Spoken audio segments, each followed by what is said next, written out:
So, Everyone indeed. Hello there.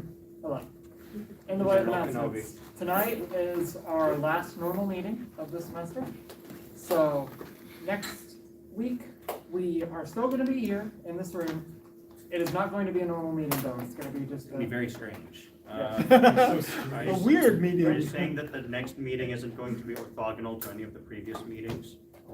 That's exactly what he means by normal. Yes. Yes. It's a game night, okay? Anyway, game night here. Pizza night, free food. Next week, we'll have board games because, boy, do a lot of people here have board games. We have so many board games. We'll have pizza probably for food. And yeah, we're just going to have a fun, relaxed night with, you know, a bit less of the apologetics, just some more just easygoing stuff. We'll talk about heresy.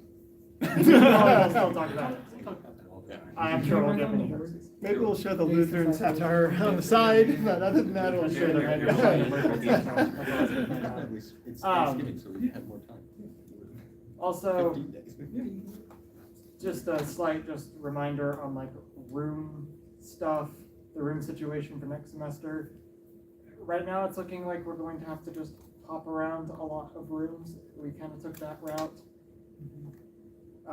There is one saving grace that we may be able to just get like academic rooms, i.e. classrooms, and maybe those might be consistent enough to where we could just do it a lot of times in a classroom. That'll probably mean we can't have food and we'd be in a totally different location on campus, but it might be more consistent. So fingers crossed for that happening.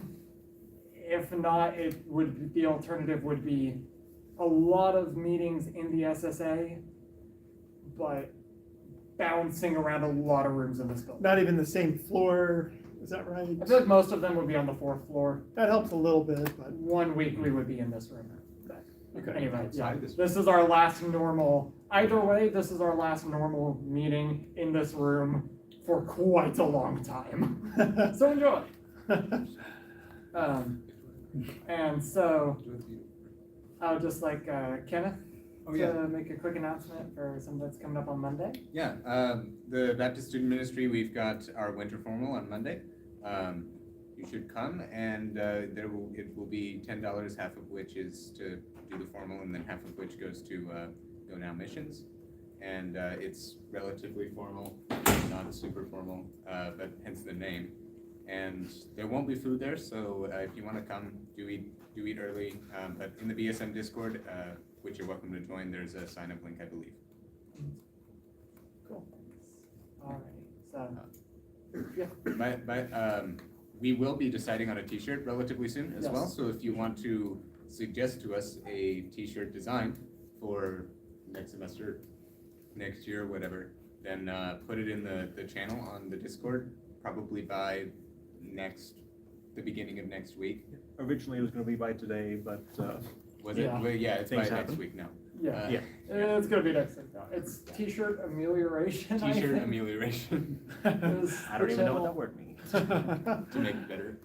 So if you have any suggestions for what our new t-shirt is gonna look like, any design, color, image, anything, please post it and we can get a good feel for, you know, what's gonna be wanted and see if we can get some votes on some of those different options. 5 years ago, I just kind of decided that the theme of Reasonable Faith would be stars. It doesn't have to say that. And that was not a committee decision. I just kind of decided that by myself. I mean, I kind of like it. I like it though. It worked I- well. Honestly, I will say I do kind of still like the color scheme. So I don't know how much. Then again, Oh, Seth is go too probably far from biased that. because he's into astro I'm stuff. extremely biased because I'm in astrophysics. So, anyway, I'd like to welcome now Steve Lee up. I just want to say Steve Lee has come here a lot in the past many years. He's taught for years at a high school level of apologetics and on a college level of world religions, and has done a lot of studies, currently getting his PhD. So just would like to welcome Steve Lee up. All right, Steve. All right, I'm gonna actually sit down and teach if that's all right. Sure. Because I've been standing all day long.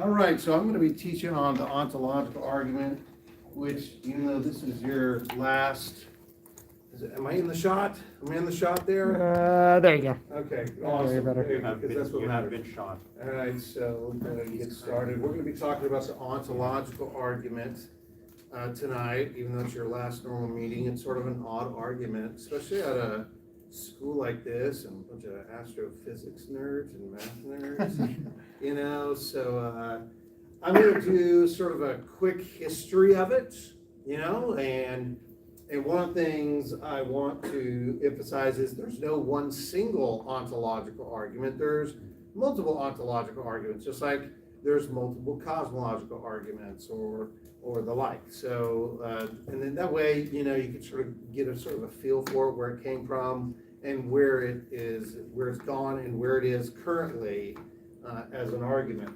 itself. So quick introduction. It's an argument for God that is a priori. And I will talk about what a priori is in a little more detail. Very hotly debated. A priori meaning independent of sensory experience. That's what we mean by a priori versus a posteriori. It's a conceptual rather than empirical argument, empirical being, you know, based on sensory experience. And the word, just so you know where the word comes from, it's a noun, which is the word ontological comes from ontology, or ontos, which is the study of being. Ontology is the study of being and existence itself. Now, let me talk a little bit about the difference between a priori versus a posteriori type of propositions or statements.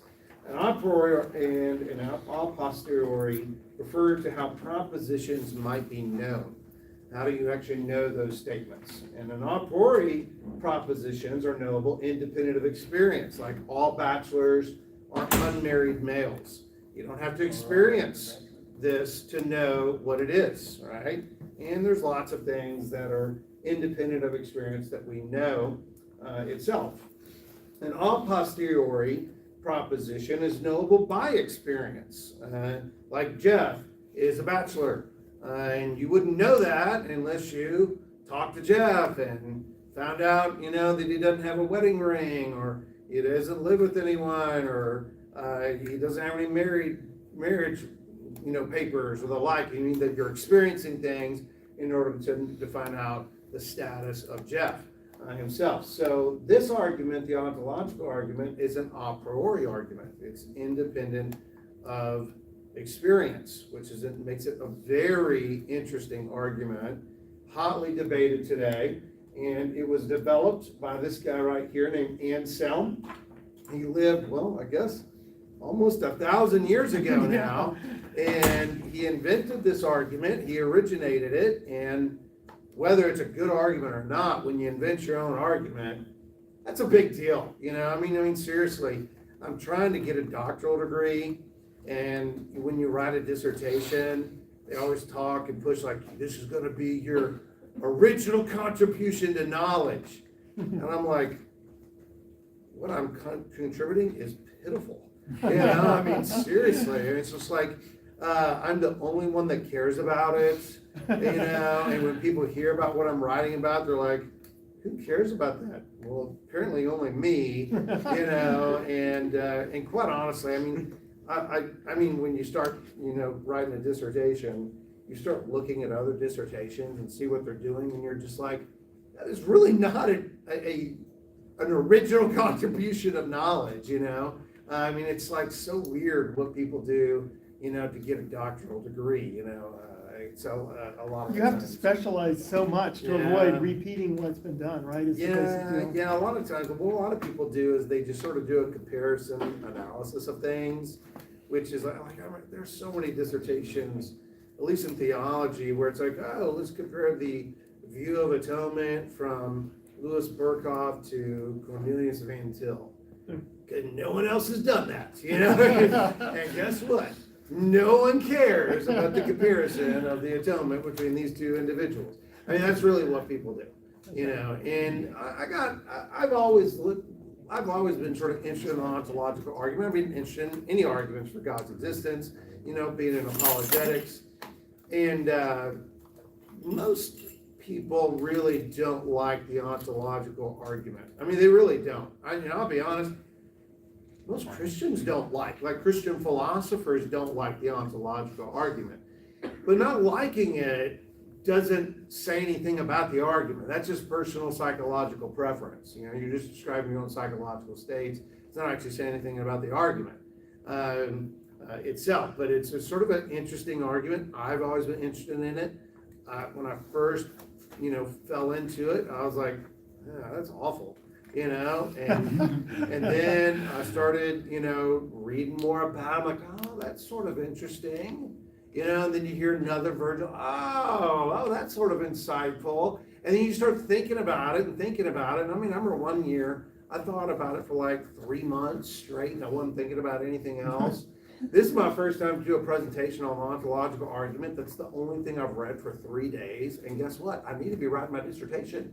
Not reading about the ontological argument. So this is a huge distraction. Thanks a lot, Alex. So if I fail, you owe me money. So, for failing my dissertation. I'm actually finished the last substantive chapter.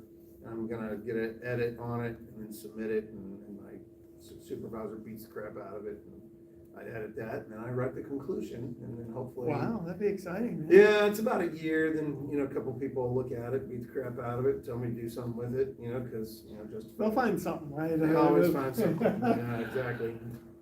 I guess that's why you make it so long, so they can find something. So hopefully in a year I'll be done, and I can go back to reading Lord of the Rings. Because that's really what I want to be reading anyways. But Anselm came up with this argument, okay? And he wanted an argument that proved the existence of God and also included all the superlative attributes of God. And so he wrote a book called Proslogion. I don't know what that word means. I should have looked that up before I came here, but I don't even know what the word means. Anybody know what the word means, proslogium? Sometimes I've seen it pronounced or written proslogium. It's Latin for something. I don't know. That's how they all wrote back then. Was in Rob will Latin. look it up. Yeah, go ahead and look it up. It'd be interesting. And in it, he develops an argument very early on in book 2 or chapter 2. He presents the ontological argument, and then from there, he goes and says all of these attributes follow from God. You find it? Yeah, it means discourse. Well, there you go. Discourse. That sounds Greek like. Yeah, I know. Right. Pretty generic, but. Yeah, seriously, that's the best. I got a better dissertation title than that. So, anyways. So he wanted an argument for God's existence that also contained all the superlative attributes. And the superlative attribute would be the perfect attributes or the great making attributes, is what some might call the omni attributes, and the like. And of course, that's where people debate, and you get different models of God, and that's interesting. And that's where I sort of have run into in my dissertation. I'm actually looking at Anselm's perfect being theology and looking at a model of God in view of perfect being theology. So basically what I've done is I've taken one idea, perfect being theology, and another idea, middle knowledge or Molinism, and I'm analyzing Molinism in light of middle knowledge, of light of perfect being theology. But I'm not looking at Molinism as an attribute, or middle knowledge as an attribute of God. I'm looking at Molinism as a view of a model of divine providence, is what I'm doing, and essentially, because this is the only time I'll ever get to talk about my dissertation. So I'm going to tell you, so if you don't like it, I don't care. I'm going to tell you anyways. That not only should we use perfect being theology to develop the superlative attributes of God, we should look at other doctrines like divine providence, like models of divine providence under the guise or the lens of perfect being theology, because views of divine providence have implications for the attributes of God, and when they do, we ought to take those views of divine providence that give you a maximally great being or a perfect being, however you want to talk about it. But anyways, he came up in Proslogion chapter 2 with his definition of God, and then he goes from there and argues from it. This is not the argument, this is just sort of like his view of God. God is that which no greater can be conceived, or God is the greatest conceivable being. In other words, if you could conceive something greater, then that's actually what God is, and because God is the greatest conceivable being. If you could conceive of something greater, then that would be God. It's greater to exist in reality than merely in the mind. Therefore, God must exist, because if God didn't exist, then God is not, you are not actually, conceiving of the greatest conceivable being itself. So let me take a look, and he's real wordy the way he does it, because that's how they write in the Middle Ages, is in a wordy kind of fashion. And so what I've tried to do is syllogize his argument from 1078. And it goes like this. Premise 1, it's greater to exist than to not exist. And I'll go into what I mean by these statements and reasons why we should believe them. Premise 2, God is the greatest being, therefore God exists. Right? And that's sort of a simplified syllogistic version of it. There's other ways you could arrange it because he's so wordy. Some people have argued that in Proslogian 2, there's one version of the argument. Proslogian 3, there's another version of the argument. I don't want to get into that. It's sort of more of an interesting history of philosophy question, but let's just go with this, all right? So let's take a look at premise 1 and why we might think premise 1 is true. It's greater to exist than to not exist. Well, I think it's pretty obvious and intuitive that existence is greater than non-existence. I'll just give an example. A real $1 million is greater than an imaginary or non-existing $1 million, because what can you do with $1 million? Lots of different things. Yeah, I wouldn't have to teach anymore, like high school students. It was awful. I could move out of Garland. Oh my gosh, does anybody live in Garland? Exactly, everyone's moving out, it's just awful. All right, so, but Monopoly money, well, it's fun to play with.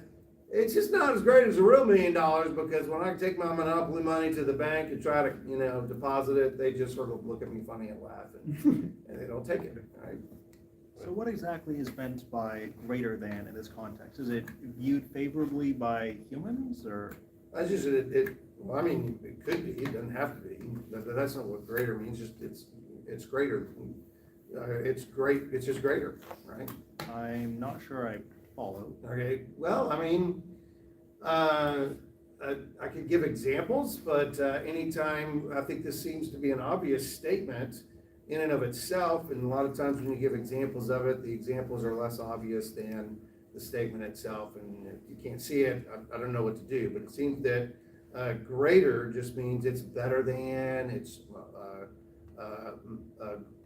more superlative, or more perfect, that's sort of More what we valuable. mean, but, well, I mean, it depends on what you mean by valuable, itself, we sort of have indications of certain things, but it's not necessarily just like on desirable, because, that's not what makes something necessarily greater, because there you're talking about something else, is what you're looking at, yeah. What do you think in context that greater than means in this context? What do you think?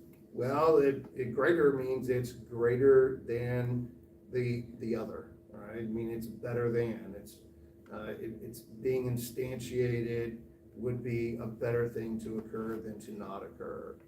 I think that's what I would mean by that.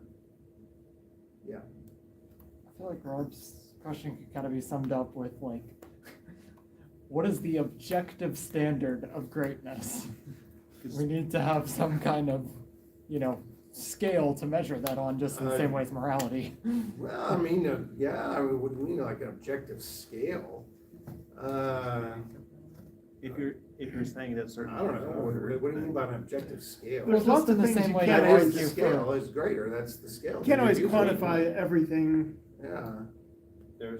Yeah, There are examples of things that do have, that though they may be that though they can be subjective in, will have objective maximum, like, for example, velocity. The velocity of anything under the speed of light can be treated, well, it Well, can there's be an upper philosophically debatable, but it can be regarded, but it can be regarded as subjective. Whereas the speed of an object that is massless moving at the speed of light can be regarded as absolutely objective. So, I mean, at this point, I just would say that So the the same thing premise said is about just trying to creators. get at existence. Something existing is greater than something not existing. Yeah. It's just, it seems pretty obvious to me. It seems very intuitive, you know, and you can give examples like an existing $1 million is greater than a non-existing $1 million. Are you meaning something like more powerful? Because I would say that if a Could bad, be, if yeah, could be more powerful, maybe having action or freedom or the ability to do things, you know, that could be greater. I think that's greater than not having those things, right? if, I think either having power is greater than being impotent. I would think that if a bad thing, That's a subjective statement. if you also said the greater was like better, I would say that if a bad thing existed, it would be less great than it not existing. So I don't think this would. Yeah, there is the question of like, well, what about things that are bad? Wouldn't it be better if they didn't exist? Well, here, when we talk about things being bad or evil, we're actually not talking about a thing existing. Anytime, and I'm gonna make a contention, this is more of a Platonic understanding, which I find very, very intuitive as well, is bad or evil is not a thing that exists, it's the absence of a thing. I'll give a couple examples.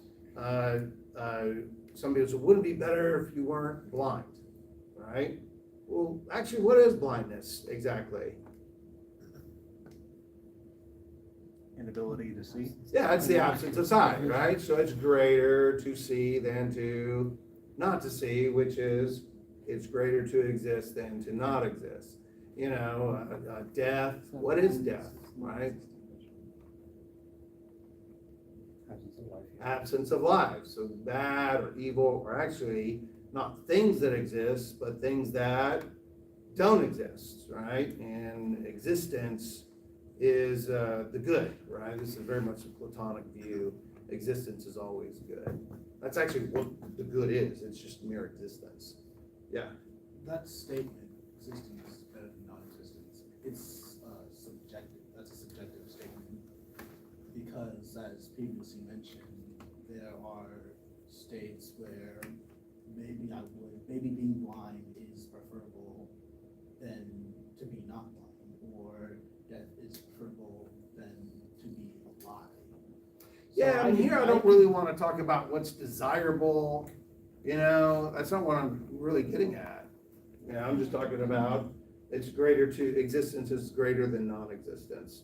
Yeah, maybe people want to be blind or they don't want certain things, you know, but that's a desirability, not a greatness statement. Yeah. So, well, the thing that we're trying to uncover is what exactly is the greatness statement. What is the what? Yeah. I'm not following. Like the greatness, what The is definition great- on this slide, you're saying like what, trying to nail it down more. Given to It's arbitrary better objects. than, it's more perfect, you know, I mean, there's different ways you could describe it, I suppose. And maybe some of them are subjective, but not all of them probably, like, kind of going along with what Alex said, or Josh was talking about, if you view greater as like powerful, as an example, I mean, I would rather something have a that less powerful exists has more power than something that doesn't exist. So if we're defining greater It can- as it can powerful, influence not things. more. Yeah. That would seem more objective.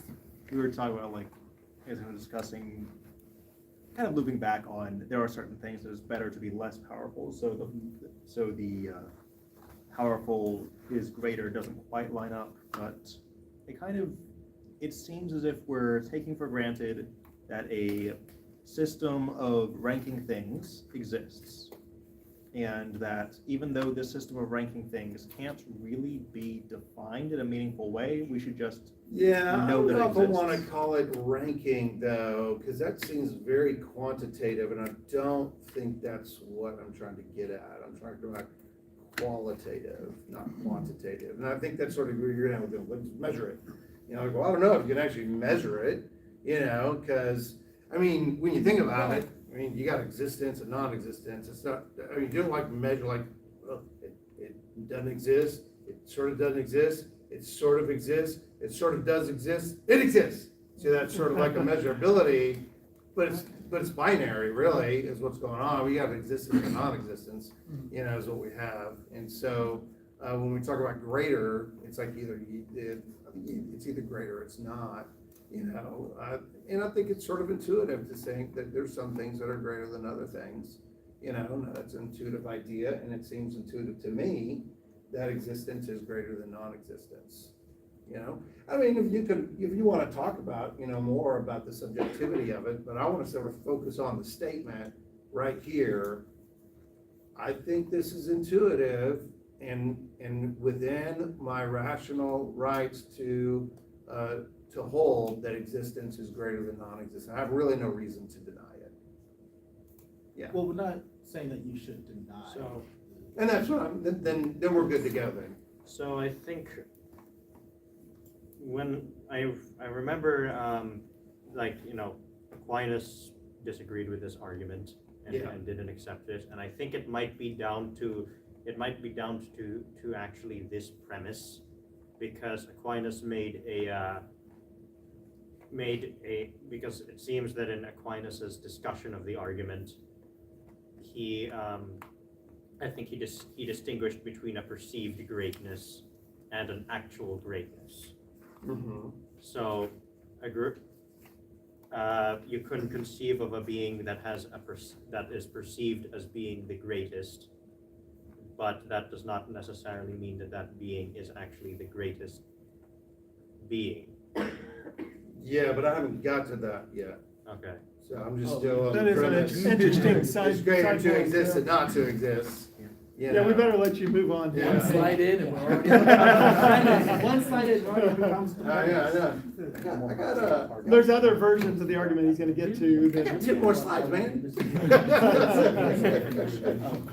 All right, let's take a look at premise 2. And again, I just think, look, you could debate it, how you measure it, you know. Well, some people might prefer some things or not other things, you know, and the like. But to me, I think it's within my epistemic grounds to accept the premise, it's greater to exist than to not exist. I have no reason to deny the truth of that statement. You know, and I can give and I've given examples of why existence is greater than non-existence. Like an existing $1 million is greater than a non-existing $1 million, you know, and the like. All right, now premise 2 is God is the greatest being. All right, and if you're not talking about the greatest being, you're not talking about God, all right? And here we're not saying that you have to accept that God exists. We're trying to understand conceptually what God is. God is the greatest being. If you're not talking about the greatest being, you're not talking about God. And so, an example, and you could actually very meaningful talk about things that don't exist, and be right or wrong about the thing that doesn't exist. For example, unicorns are things that don't exist. And a unicorn is a horse with the horn coming out of its head. And if you're not talking about a horse with the horn coming out of its head, what are you not talking about? A unicorn. You're not talking about a unicorn, right? Yeah, because this is what a unicorn is. All right, and to me, God is the greatest being. What that entails, I don't really know. We could flesh that out, you know, but we don't have to know everything in order to understand the thing. For example, I don't have to know everything about a particular unicorn and understand what a unicorn is. You know, I mean, you might like unicorns that are white and sparkly. I like the pink ones that fart rainbows, but those aren't necessary things for unicorns. The necessary thing for a unicorn is a horse with a horn coming out of its head. And it seems to me that that's exactly what this is what God is. God is the greatest being. What that entails, that could be debated. There's different models of God that we could talk about, but even all the models of God, they're trying to get at the question of what is it to be the greatest being. That's why they're debating these different models of God. Which is it better? For example, one huge debate amongst philosophers of religion or Christian philosophy in particular is God timeless or temporal? Which is greater? Because the Bible, for Christian philosophers, I know it looks like I'm opening up a can of worms there.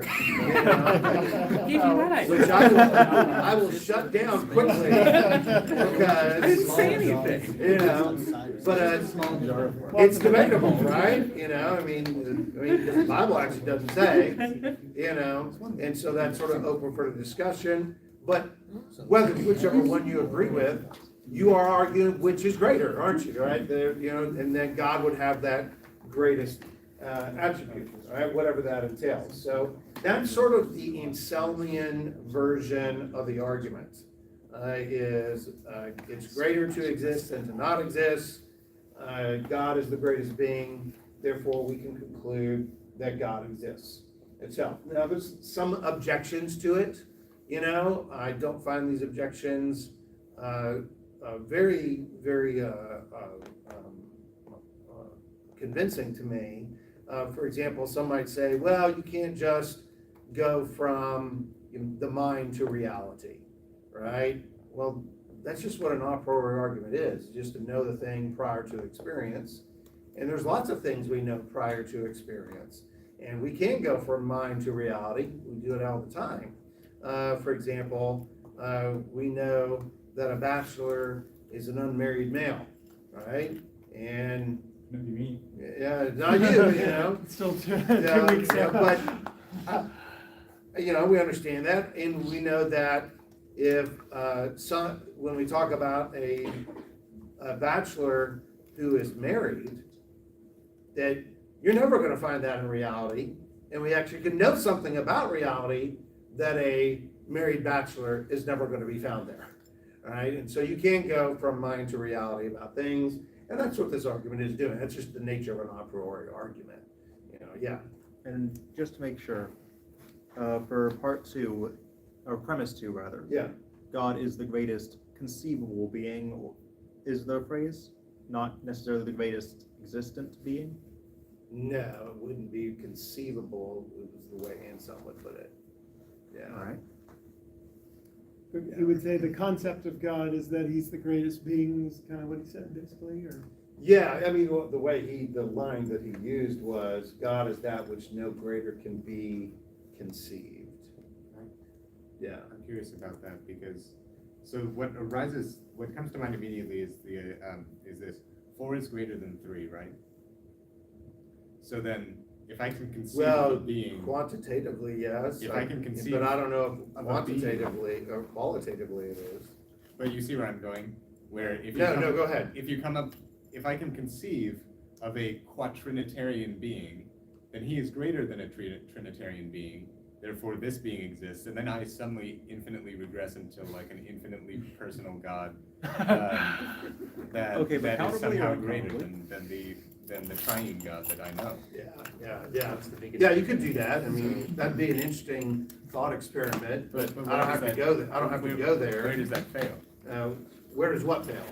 He hit the nail on the head, I think, when he said that it's not qualitatively greater for 4 isn't than 3. Okay. And so God in 4 persons wouldn't be qualitatively greater than 3. So we need some sort of identifier of greatness. Yeah. Well, for Around to the. I think at that point, I think what this argument could do for the concept of God, and this is sort of a far field, because now we're talking about attributes and not existence, is that the greatest conceivable being could necessitate the idea that the Godhead, that God would have to be multi-personal. Because if he was not multi-personal, he would lack another great making attribute. See, now we're talking about attributes, is what we're talking about. But but that's later in the proslogium, that's like Okay, chapters yeah. 6, 7, 8, 9, 10, 11, 12. Mhm. 12, and I'm trying to stick to chapter 2. So, those are greater chapters too, right?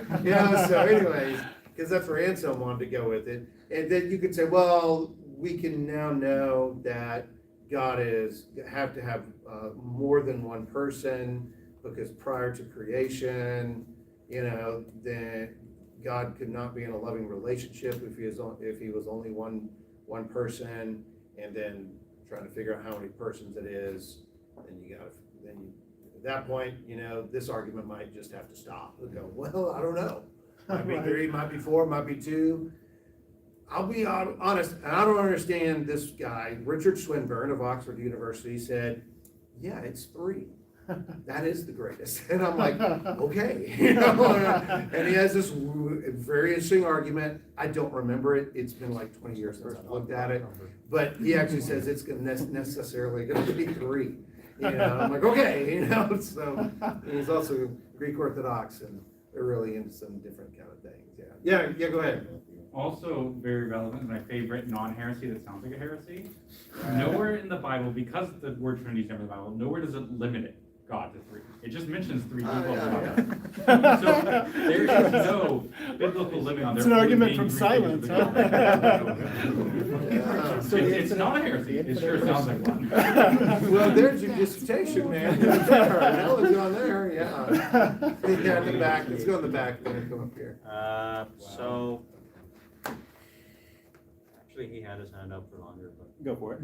Okay, this could be invoked rather than as a proof that God, the premise 1 could be invoked rather than as a proof that God exists, instead of a proof that an infinite number of beings exist in some sort, because you take a being, you can conceive of something greater than that being, and since this initial being exists, the greater being exists, and then the being greater than the greater being exists, etc., etc. I think that counter to that is it's not that every being who is great exists. It is that God is the greatest. One of the attributes of the greatest is existing. So it doesn't mean if something is almost the greatest, they would not necessarily have to exist. Because if it is great, it exists, not exist. As a Thomist, is it correct to say that God is a being? No, Thomas would say no. That's why he asked that. We're going to stop there, because your hand's been up like that. I promise this is my last question on the concept of greatest. Sure. Before the end. But just making sure, the way that you can determine whether one thing is greater than another is through personal intuition? I guess I could say, I would admit that that's maybe one way, yeah. All right. That it's intuitive that there are some things greater than other things. That seems intuitive, yeah. I mean, that's just what we have. All I mean, math if you're is saying built on personally, intuition in a I- sense, right? All you're saying there is, we're thinking, and we think this is right, absolutely, welcome to philosophy. Yeah. So when you assert that, God is the greatest being, who or what is God in this context? Well, that's chapters 4, 5, 6, 7, and 8 of the proslogium. And at this point, he's just saying, whatever you want to think about God, you must be thinking about the greatest being, because if you're not thinking about the greatest being, then you're not thinking about God, whatever that might entail. I think this part doesn't link directly to the God of the Bible per se, but a greatest being. Right. Whatever form that takes. Yeah. All right, let's take a look at some other versions. About 500 years later, Descartes came up with his own version using the idea of perfection. This one has been heavily criticized. I mean, I'll be honest, all ontological arguments have been heavily criticized. We're doing as it you right can now. tell. Yeah. But Descartes, he's taken a beating. I actually still like Descartes' version, but liking it doesn't make it a good argument either. So, but it's sort of fun, right? And in some ways, it's nice mental exercise, But I think it does more than that. But you really have to think, and you're trying to think very clearly, like you're saying, like, what do you mean by great, or what do you mean by the greatest being, and the like, and of course, I think that's fun to do those kind of things. Descartes' version runs like this: God has all the perfections. Existence is a perfection, therefore God exists. And of course, if God didn't have all the perfections, he wouldn't be God. Existence is a perfection, because how could a thing be perfect if it didn't exist? Therefore, God exists, right? Kant, another philosopher, a couple hundred years later, he beat the living crap out of Descartes' version. A lot of people find it very convincing, that existence is not a predicate. You can't predicate with existence. I'm not all that convinced that you cannot predicate on existence. I mean, in some ways you can't, because usually when you predicate, you're adding new information. And existence sometimes doesn't seem to be adding new information. Like for example, let's say, what kind of car do you have? Oh, I don't drive. Oh, you don't know? Drive. Sorry, man. Must have been a sore subject. Wouldn't it be greater? Hey, wouldn't it be greater if you could drive? I wonder if you're paying insurance. Necessarily. Well, that's true. Yeah, well, then it's greater to have money than nothing. There you go. All right, but anyways, what kind of car do you drive? I drive a Civic. Civic, Might be what color is it? White. 4-cylinder, 6-cylinder. 4. Does your car exist? It does. I hope Yeah, it still does. so notice, like, all these other statements seem to have added information about his car, all assuming that your car exists, and then when I ask, does your car exist? And you say, yes, it doesn't really seem to add any new information, and so that would be a critique on Descartes', idea of existence being a perfection. Well, as we've all agreed that a unicorn is a horse with a horn, therefore unicorns exist by that argument, right? Unless I'm missing something that you just said. How is this not circular? Maybe is like Yeah. the key Circular is thing two to- type of, there's one type of circular argument, or two types of begging the question, and circular is one of them. And a circular argument would be, if A is true, B is true, and if B is true, A is true. That's what we mean by circularity. And here's an example of a circular argument. The Bible says God exists, and God gave us the Bible. Right? That's circular, right? Right. And I don't see that any version that I'm presenting being like that. I don't see where that would be circular. Maybe I'm missing it, but I've looked at it, I've analyzed it, and I've looked at these objections of it being circular, but I don't see that. Another way that it could beg the question is that it assumes that the conclusion is already assumed in one of the premises. So for example, you could say, it is the case that God exists, therefore God exists. See, that's begging the question. Right. And it doesn't seem to be doing that either, right? Now, another way to beg the question is that the premise is just restating the conclusion with different terminology, but just means the exact same thing. So for example, you could say, Jeff is an unmarried, qualified, bachelor, therefore Jeff is a bachelor. Or just say Jeff is unmarried, and therefore Jeff is a bachelor. Well, that's begging the question. You're using different terms, and I don't see it doing that either, right? So I don't see any version of the ontological argument, even Descartes' version, seemingly beg the question itself. Yeah. It very much seems to beg the question to me. I could be misinterpreting something, but it presupposes the existence of a being called God, which has all the perfections, right? That's the worry I have too, is that Yeah. premise one might be assuming the conclusion. Because if you started the other way, there Yeah, does so not I exist think a the being only way called that perfections. is gonna beg the question, and this is where Descartes, I think, gets in trouble, and where Kant sort of points it out, is that existence is not something you can predicate on. And if existence is not something you can predicate on, then I think it does beg the question.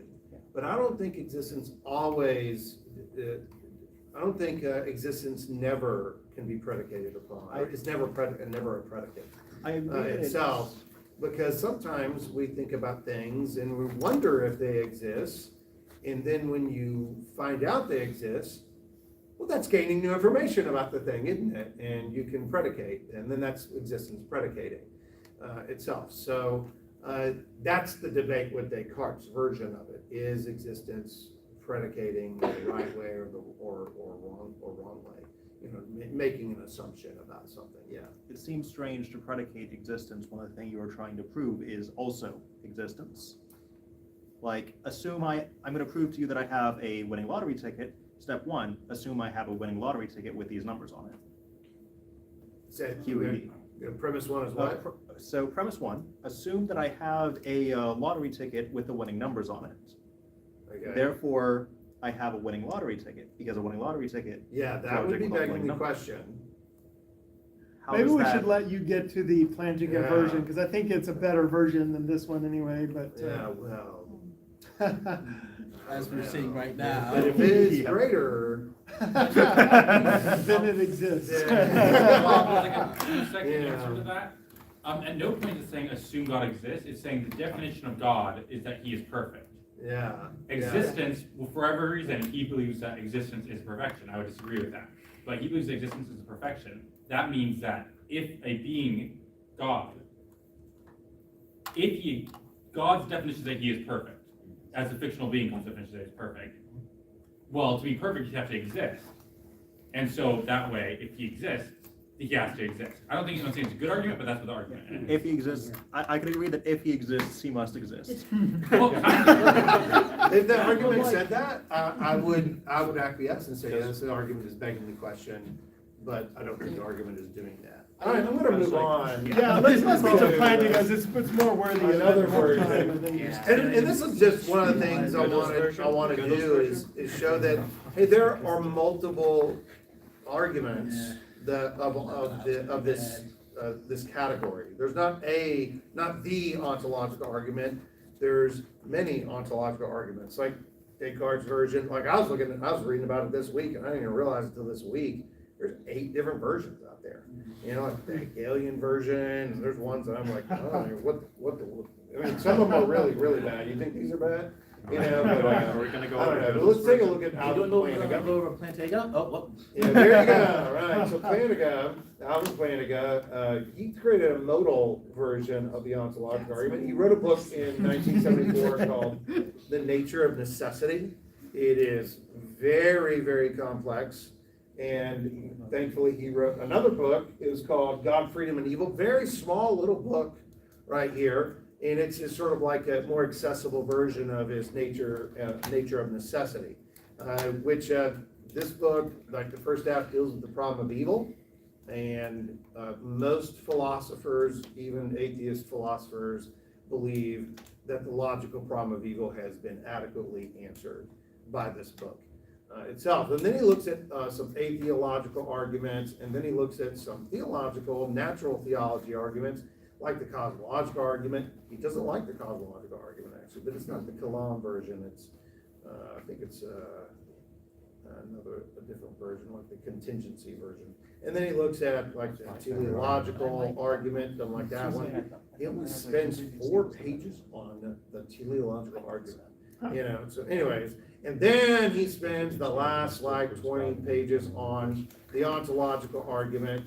In the very last section, just to give you an idea of his position before I show you the argument, it's called the ontological argument, section 10, the argument triumphant. So let's see. He likes it better than Yeah, he the other obviously ones. likes this one better than any other. All right, and it's real important to understand that he's not saying that this proves God's existence. Now, this is very interesting. He actually says means it's reasonable to believe God exists. Right? It's much more humble claim, you know, to say that I'm not saying that you must believe God exists because this, but I'm within my rational bounds to believe God exists because there's no reason to not believe. It might not convince you, but that's fine. Just because you're not convinced by something does not say anything about the argument. It's just stating your psychological, states, is what they're doing. But here's a video, and of course, we're in a reasonable faith club or chapter, and this is a video that William Lane Craig put together. It just wouldn't be right if I didn't show a William Lane Craig video. Appreciate that, All yeah. right, so there you go. All right, so let's go ahead. Hopefully the sound works and everything. In the year 1078, a monk named Anselm of Canterbury astonished the world by arguing that if it is even possible that God exists, then it follows logically that God does exist. Anselm's argument came to be called the Ontological Argument, and it has sharply divided philosophers ever since. The 19th century German philosopher Arthur Schopenhauer called it a charming joke, but many prominent 20th century philosophers, such as Charles Hartshorne, Norman Malcolm, and Alvin Plantinga, think that it's sound. Here it is. God can be defined as a maximally great being. If something were greater than God, then that being would be God. And in order to be maximally great, a maximally great being would have to be all-powerful, all-knowing, and morally perfect in every possible world. Possible worlds are simply ways the world could have been. To say that something exists in a possible world is just to say that if the world were that way, then the thing would have existed. For example, even though unicorns don't exist in the actual world, it seems at least possible that they could have. So we can say that unicorns exist in some possible world. On the other hand, a married bachelor does not exist in any possible world because the idea of a married bachelor is logically incoherent. It could not possibly exist. So if it is possible that a maximally great being exists, then we can say that he exists in some possible world. But wait, a maximally great being would not really be maximally great if it existed in only some possible worlds. To be maximally great, it has to be all-powerful, all-knowing, and morally perfect in every possible world. So think about it. If a maximally great being exists in any possible world, then it exists in every possible world. And if it exists in every possible world, then it exists in the actual world. That is, a maximally great being actually exists. Thus, the atheist has to maintain not simply that God does not exist, but that it is impossible that God exists. Here's a summary of the ontological argument. Steps 2 through 6 are straightforward and largely uncontroversial. But what about point number 1? Clearly, if it can be shown that the idea of a God is logically incoherent, then the argument fails. But is the idea of a maximally great being absurd, like a married bachelor, or a square circle, or the smell of blue? This doesn't seem to be the case. The notion of an all-powerful, all-knowing, morally perfect being that exists in every possible world seems to be a perfectly coherent idea. But couldn't we parody this argument and make it work for anything? Why not say, it's logically possible that a maximally great pizza exists. Therefore, a maximally great pizza does exist? However, the idea of a maximally great pizza is not like the idea of a maximally great being. In the first place, there aren't intrinsic maximal values that make pizzas great. There could always be one more pepperoni to increase its greatness. It's not even obvious what properties make a pizza great. Thin crust or thick crust, extra cheese, anchovies? It's relative to the taste of the consumer. In the second place, a maximally great pizza would have to exist in every logical possible world. But that would mean that it couldn't be eaten. So it wouldn't really be a pizza, because a pizza is something you can eat. The idea of a maximally great pizza turns out not to be a coherent idea. The idea of God, on the other hand, is an intuitively coherent idea. Therefore, his existence is a possibility. And the ontological argument shows that if God possibly exists, then God actually exists. All right, so I've taken screenshots of the argument so we can take a look at it. Premise one, which they say is the premise that the argument hinges on, is it's possible that a maximally great being exists. And if a maximally great being couldn't exist, it was incoherent, then the argument fails. I don't see why it would be impossible for a maximally great being to exist. That seems to be entirely coherent to me. A maximally great being exists in some possible world. That's just what it means for a maximally great being to possibly exist. And when we say worlds here, we're not talking about like multiverses or anything like that, right? Because I know y'all get into that kind of stuff. It's just weird. Y'all think this argument's weird. So anyways. There are unicorns. Those multiverses. Yeah, possible world is that ways, the way things could be, and things could be. They could be different. Like I could have worn a purple jacket instead of this really cool green jacket. And it's obviously greater for me to wear a green jacket than a purple jacket. All right, so, but that's a possibility, right?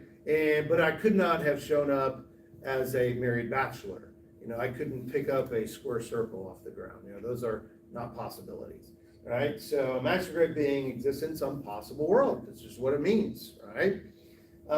If a maximally great being exists in some possible world, then it exists in every possible world.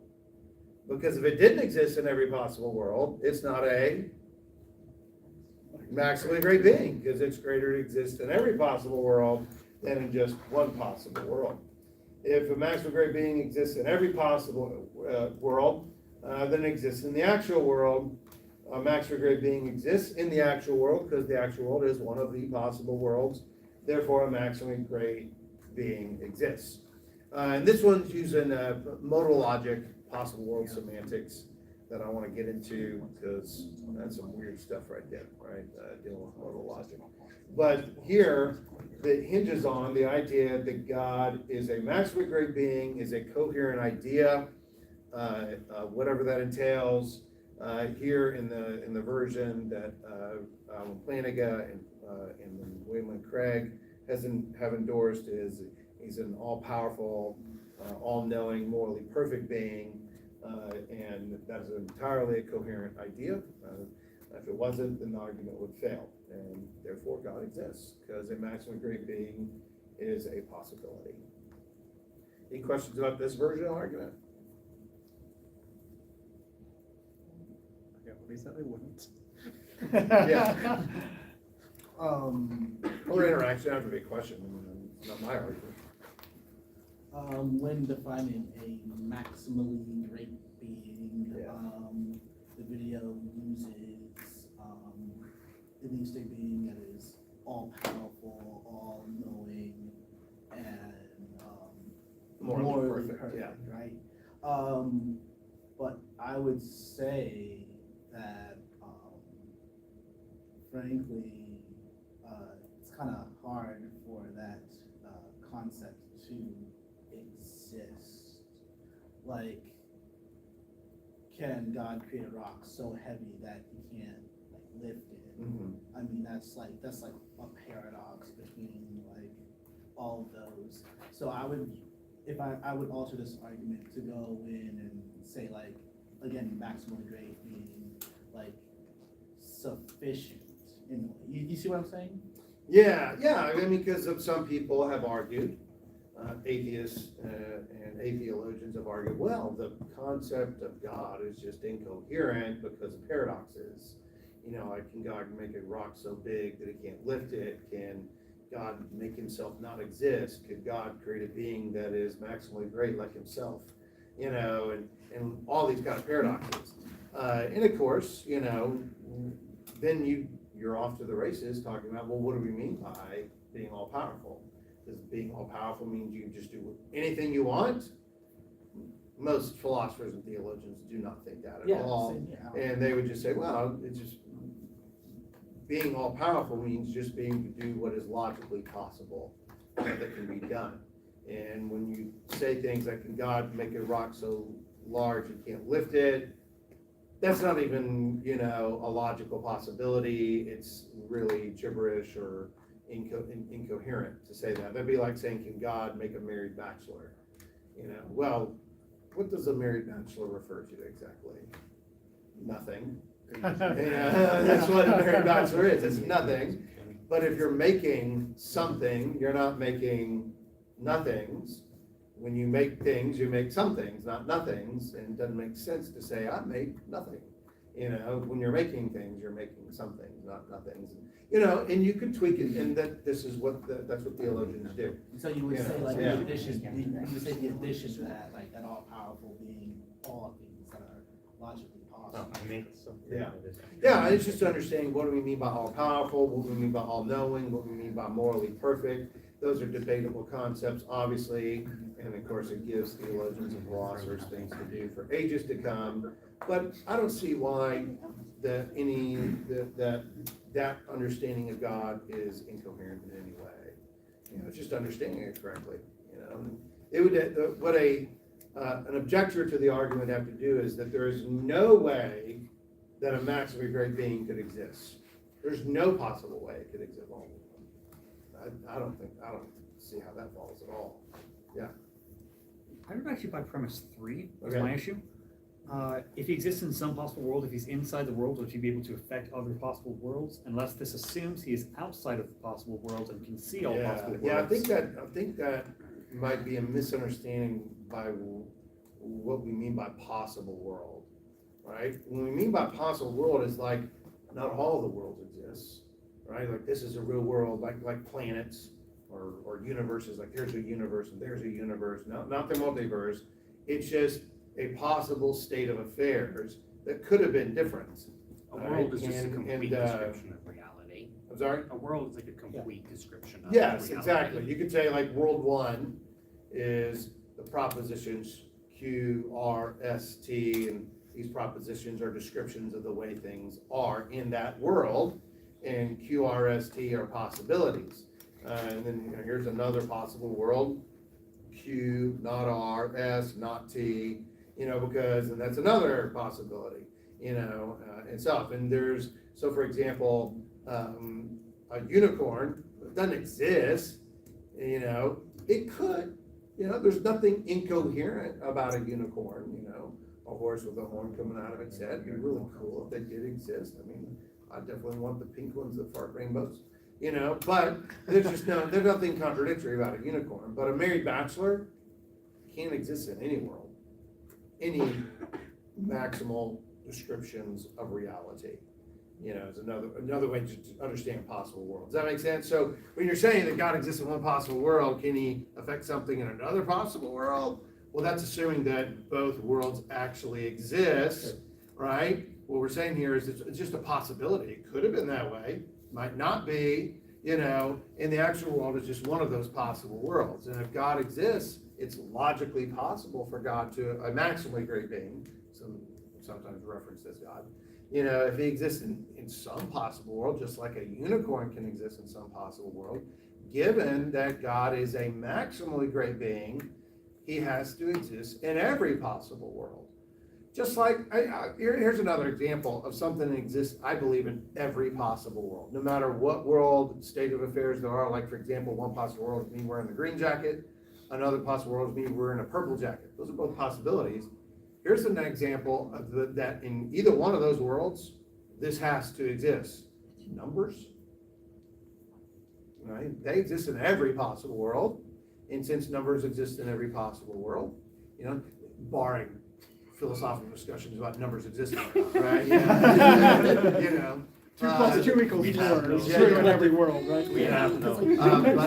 Yeah, you could go there, or like just the number one, you know, and then you could build all mathematics from there, whether you want to say math is fictions or not. I don't want to go into that discussion. Yeah. You know, but it seems that numbers or propositions, logic, they exist in every possible world. Hence, if they exist in every possible world, they exist in the actual world because the actual world is one of the possible worlds. Therefore, it exists in the actual world as well.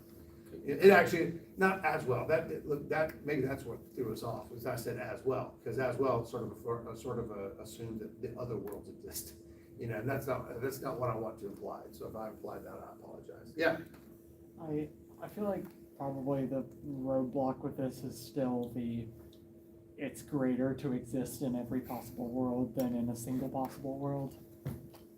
Because, honestly, when it's worded this way, it seems more reasonable to me that might be true, but I don't know if that's just because now it's more of a word salad and it's hard to quite tease out what that means, but Yeah, it pretty that has much is been the still real just. big complaint is, oh, this is just mental gymnastics, or a silly joke, or, or something like that. I don't think it is. I mean, it is a word salad. Yeah. Well, I think it has some it is what it is, merit, but I it's not real streamlined like the moral argument or the cosmological Kalam argument. You get It's an interesting one. three simple statements, two of which are premises leading to the conclusion. So but that's okay. I'll be honest, that's just what philosophers do. They just create word salads and they just try to be very clear with their terminology and their concepts of reality. Yeah. So I think what's throwing a lot of people off, and I'm hearing that the disconnect is that they're a maximally great being. One of the descriptors of a maximally great being is that they exist in every possible world. So what you can do is you can take away the maximally great being and say, it's possible that a being that exists in every possible world exists. If a being that exists in every possible world exists in some possible world, then a being that possibly exists in every possible world exists in every possible world. Because you're taking just a descriptor and removing all the rest of it. It does make it sound a little bit more circular, but you are saying one of the inherent adjectives of a maximally great being is that they exist in every possible world. So you can just take that singular descriptor and use that instead of saying maximally great being. But we just said numbers also feasibly exist in every single possible world. So then are numbers the maximally great being? No, you're viewing logic backwards. So just because something exists in every possible world, multiple things can exist in every possible world. One of the descriptors of a maximally great being is that they exist in every possible world. Doesn't mean anything exists in every possible world is also a maximally great being. That's only one of the grade making attributes. Yeah, that's fair enough. One way to say it maybe is it's impossible. The concept of God is such that it would be impossible for him to not exist, in the sense that you can't destroy him, you can't kill him, he can't not, and that's why it makes sense to say that he exists in every possible world. The concept anyway, and then you can make that into an argument that he actually exists. If and only if you grant the first premise. And kind of building on that, I think that the attribute of God that we're kind of getting at by saying that he exists in every possible world is that of necessary existence. I mean, for any possible world, for any logically coherent description of reality you could come up with, it must include God because God necessarily exists. And if something necessarily exists, then any conceivable reality you could come up with must include that thing. Yeah, and that's what makes it a modal argument, because modalities of existence are like impossible, married bachelors, square circles, contingent realities like me being married, me being rich. Oh, that'd be a great possibility. Or like in necessary, realities or existence. So we're dealing those. That's why it's sometimes called the modal argument. Yeah. What do you think it means to exist? Because some people say that to exist means to exist in space-time. Like for example, what? That would presuppose materialism. That all things that exist are necessarily material things. Sure. But I sometimes say some people believe this, right? Sure. So then they would have a problem with believing in something that exists outside of space-time. How would one be able to wrap their head around that state? Mm-hmm. Yeah, how would we define? So you're asking me how to define existence. How do I'm asking you, how do you? I don't know. I really thought about this question. How do I understand existence? A thing exists if it could have power or has actionability, or the like. I think that'd be sort of like the bare minimum of existence, you know? I don't know, no, because things could be abstract objects. that Abstract exist. That's what I was thinking of. Yeah. It's a good argument for them not existing. Then. Nominalism. Whatever. Yeah. I mean, this is a question for like all of you, like what do you think existence means? Do you think a disembodied mind can, like, a Act with it. non-theological disembodied mind? A non-theological disembodied mind. Well, that would be an angel. That would be, Yeah, that would be an that'd be angel. an wouldn't it? Yeah, that would be. an Could angel. be a conception of the soul after death, right? I guess, yeah. Yeah. For my definition of existence, I would have to say that it is present in some dimension. Not like multiverse, like 1D, 2D, 3D, 4D. In some dimension, it must have a presence. And so I would believe that God has a presence in some dimensions, which is what I'd include in there. It would be like dimensions higher than. Yes, higher than 3. Okay. For me, I think all the points make sense to me, but except the first one. Why is it possible that a maximally great being exists? It just means it's not a metaphysical contradiction or logical contradiction. I think it actually more on a metaphysical sense is where the argument lands, but it's not a logical contradiction to talk about a maximally great being. Yeah. So, well, there you have it. Yeah. The different versions of the ontological arguments. Stimulated a lot of good discussion and everything. Yeah, and- it was a lot of fun, yeah. Yeah, I it's really good. It's enjoyed good to that. push back too. It This is, is all it's good, it made me really think, I'm gonna have to go back and like, okay, I gotta give a good definition. I'm gonna let you get back to your dissertation. Yeah, My yeah, favorite yeah, version I'll of do this that. argument, though, is a good one, and you didn't mention it. Thanks so much for having me and letting me do this, this is a lot of fun. Thanks for good job. No, it didn't, but this argument. Yeah, no, But it's really good, it's a good presentation. Well, I think this argument, really isn't seeking to confirm or like